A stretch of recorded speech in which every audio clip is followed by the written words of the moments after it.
East Africa community in Central Africa, and that is good for business because we have access to East African markets, to Central African markets, and today, of course, we are talking about Continental Free Trade Area. We are talking about COMESA, Common Market for Eastern and Southern Province. So the location in Rwanda gives it as access to the East African community, which is a market of 300 million. And within that community, we are at the level of single customs territory. And about Rwanda, so since you are here, I think it will be good to know about our journey. So you have heard about the genocide against the Tutsi that happened in 1994. So after it stopped, the concentration started. So in 94, and then after that, of course, a number of initiatives started to make sure that we are reconstructing, but also we are moving toward development and building our systems. That's how in 2022 we have Vision 2022-2020, and in 2008 the Rwanda Development Board was created to serve as one-stop center for investors, and also we started the reforms to facilitate investors and investments in Rwanda. Before that, for example, starting a business in Rwanda, you had to pay a cost. There was a cost associated to opening a company in Rwanda, and also we have a number of institutions in charge of that. You go here, you get like a permit, you go on another institution for a permit. So to make easier for investors, RDB was created, and now everything is done at RDB. Everything that an investor needs to start doing a business in Rwanda is done at RDB. Whether you want to start a business, company registration today is done at RDB and is free of charge. All you have to do is you can do it online. Of course, you have some people who still come at RDB, but you can also do it online, and it's free of charge. And also, we do make sure that the conducive environment for investors, we keep it conducive. For that, we have reforms that we conduct. We have meetings that we have with those who do business in Rwanda to make sure that we keep our environment conducive.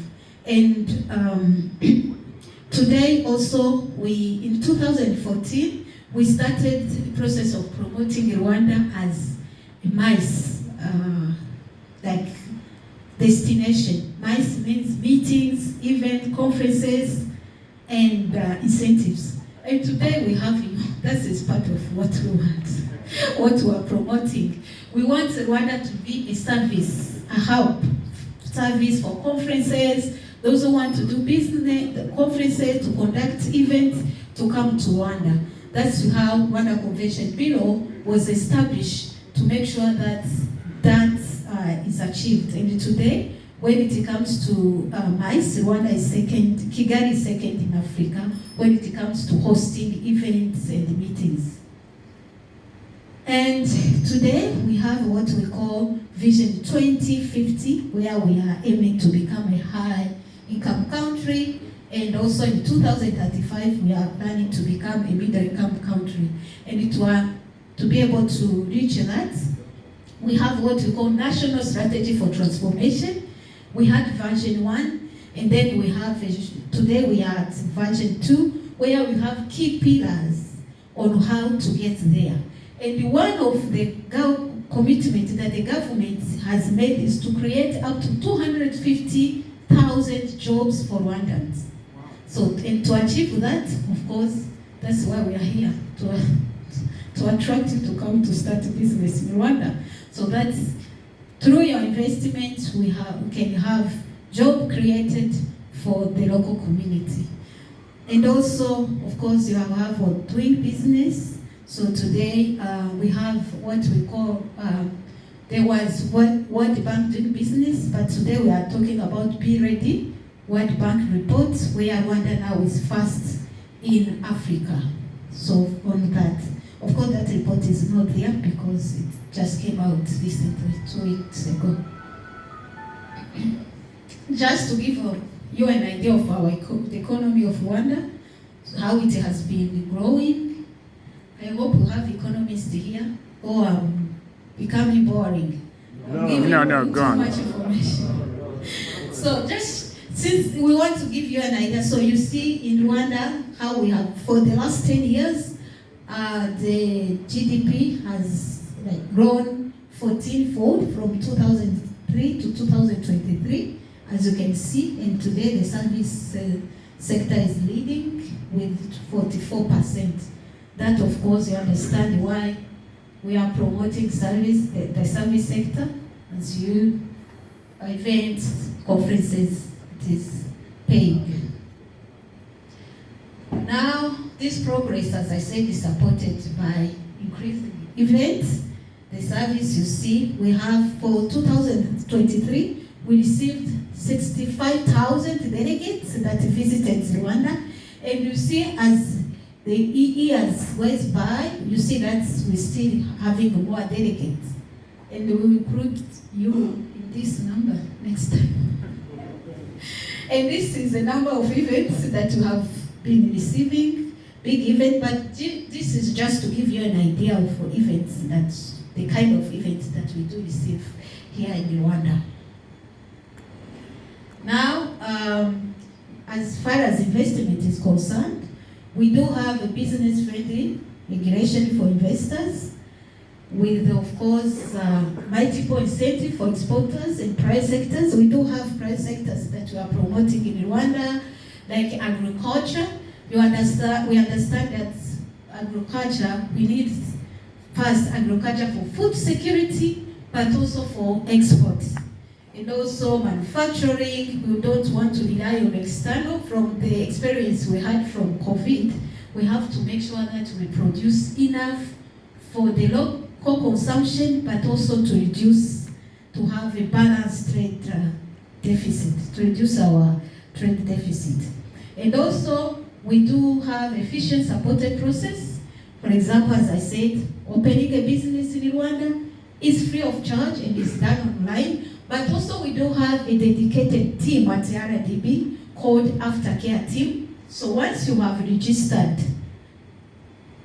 you are committed to do business in Rwanda, you will be given an account manager who will follow up with you, your investment in Rwanda, to make sure that your project that you have committed to implement in Rwanda is well implemented.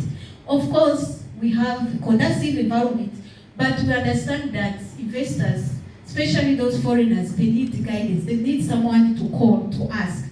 That's why once an investor registered and is committed, is given an account manager who will accompany him in his journey to invest in Rwanda. And also, the advisor, the male or female? Sorry? The advisor, the male or female on the right hand? Sorry? They are female or male? No, they are both. They are recruited on a competitive basis. If a female is good enough to get that job, we get it. So we don't, it's not about being female, it's about being good at what to do. So they are male and female, they are both. So, and also we have commitment to foreign ownership. So in Rwanda, we are an open economy. So we don't have any restrictions when it comes to the sector of investment. So it is open. I understand that for some countries, there are sectors where foreigners can't invest in. For example, they say, okay, this like financial sector is reserved for local, or manufacturing or insurance sector is for local. But in Rwanda, it is open. As long as you have a good business and you want to do business in Rwanda, any sector of your choice, it is open. We have an open economy. And our investment code doesn't make a difference between a foreigner or a Rwandan. I'm treated like you when it comes to doing business. So there is no difference. And also, we do not have any restrictions on capital flow and also on repatriation of your profit. So once you have done your business and you have made profit, there is no restriction on repatriation. So you can send your money back home without any restriction. Of course, you have obligations to meet, like paying staff, paying required taxes, but after that, there is no any restrictions. And also, when you do business, of course, you wonder, where do I sell my products? I understand that Nigeria is a big country, right? Unlike Rwanda. But we are looking at Rwanda as a market. Of course, we have a market of 13.2 million, which is also growing because it's expected to double by 2035 in the next 10 years. But also through trade agreements, those who are doing business in Rwanda, they have access to those markets. As I said, East African community, which is a market of 300 million people, common. I think you're an African, you are used to this common market for Eastern and Southern Africa, which for East Africa, goods and services manufactured in Rwanda can move duty-free, quota-free. And COMESA, we have a reduction, a tariff that is reduced. And also, we have Continental Free Trade Agreement, which is coming up. I think now, when it comes to negotiations, they have at the level of rules of origin, but also this is a market that is also coming. And also, we have companies that are already doing business in Rwanda. This is just to give you an idea. We have a biotech, which is vaccine manufacturing that is starting soon. You have heard of that, especially those living in Rwanda. We have Volkswagen, which they are in mobility, car assembly, and also we have e-mobility, we have Noshke, we have Zipline. In Rwanda today, when it comes to blood delivery, we do it using drones. And maybe I want to share with you the story of Zipline. Zipline is, the promoter is an American, but they wanted to start it in America, but they couldn't because they were like too small for the market, and they were like a startup. They came in Rwanda, they talked with us about their project that they had, and then we worked the journey with them. At that time, we didn't have rules or regulations, and we didn't even know much about drones and everything. But we worked the journey with them, and we put in place, the government put in place required infrastructure and rules and regulations for us to be able to host drones and everything. And today, this is a startup that is started in Rwanda and is expanding to Africa. Now they are in Ghana. Those who staff worked with them in Rwanda, they are opening in Ghana, and also they are in America. When I went to Dubai for Expo World, we had Zipline like in our pavilion. And then I went to the USA stand and I saw Zipline. And I asked someone, but Zipline started in Rwanda, but now is America. They said, yeah, we understand, but now they are Americans. So, and then you see, so now they are back in USA, they are accepted. But this is why I just want to tell you that in Rwanda, we don't have to come with just a project. You can come, we can have an idea. And as long as that idea is innovative and it can create impact in our economy, we are ready to work the journey with you. So we are a country of proof of concept, and we are ready to put in place, even if we might not be ready for that project, but we are ready to put in place what is required for you to be able to implement that innovative and impactful idea or project that you might have. So, and also we have those universities that are established in Rwanda. So when it comes to opportunities, as I said, we have investment opportunities across all sectors.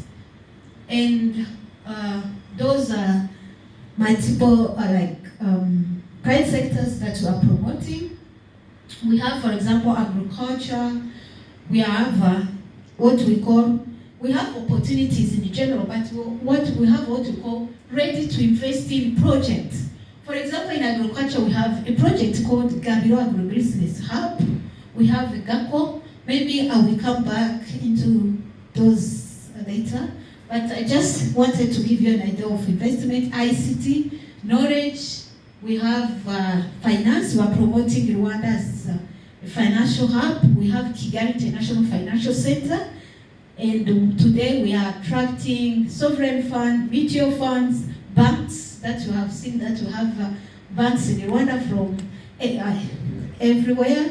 We have Access Bank from Nigeria. Yeah. We have Eco Bank, GTB. Yeah. So we attract banks to come to Rwanda, and we understand that, of course, if we are promoting investment in business, we need also to think of access to financing, because that is key for business to thrive.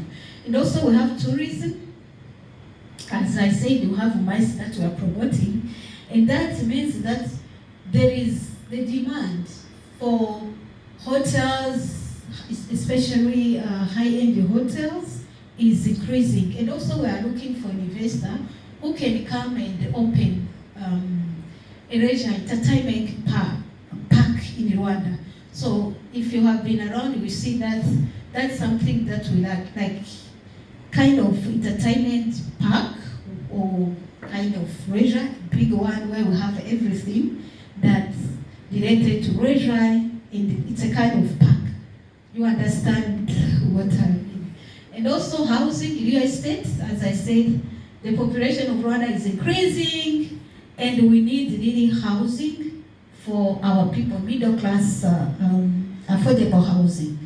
Infrastructure, yeah, energy now we are promoting off-grid energy, because energy from solar and everything. And mining, we want to add value to our mines, especially the 3 T's. Value addition, exploration, we have lithium, so we want investors to go into exploration. Maybe I want to go there because I'm told that you are addressing agriculture, finance, and so in the ICT.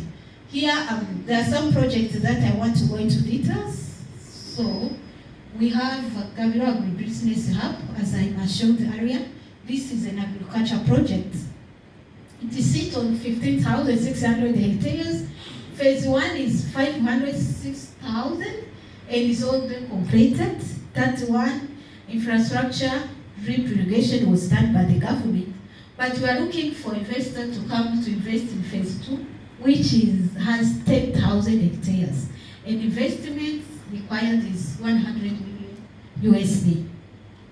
And also we have GACO beef project. This is a value chain for meats from farm to rendering. So we have investors to come, we want investors to come. This project sits on 6,000 hectares. It's in like 2 hours, like 1 hour and 45 minutes from here. And also when it comes to horticulture, we do export horticulture products to Dubai in a number of countries. And also we have the demand, as we are receiving a big number of delegates, the demand for agriculture products is increasing. So if we invest in growing that, of course with the modern technology, we will not only sell to the hotels, supply to the hotels, but also we will be able to export them outside of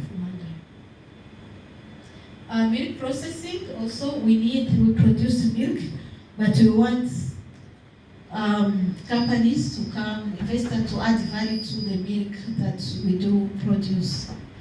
ICT, we have this Kigali Innovation City project. Maybe those who stay here, they know Kigali Special Economic Zone.